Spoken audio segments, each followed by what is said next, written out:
মাছ ভাজা হচ্ছে।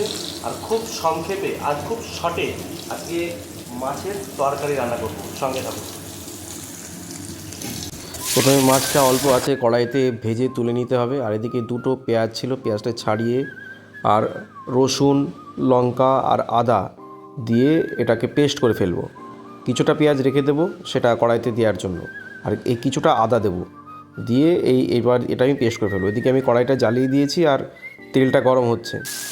তারপর ওই যে পেস্টটা করলাম সেই পেস্টটা ওর মধ্যে দিয়ে দিলাম, আর যে পেঁয়াজটা ছিল 1/3 ভাগ সেই পেঁয়াজটার মধ্যে দিয়ে দিলাম। দিয়ে এবার এর মধ্যে পরিমাণ মতো হলুদ দিচ্ছি, লবণ দেবো আর জিরে গুঁড়ো দেবো। দিয়ে ভালো মতন এটা আমি বেশিক্ষণ না 5 থেকে 7 মিনিট কড়াই আমি ভালো করে নাড়বো চাড়বো। তারপর এর মধ্যে মাছ দেবো।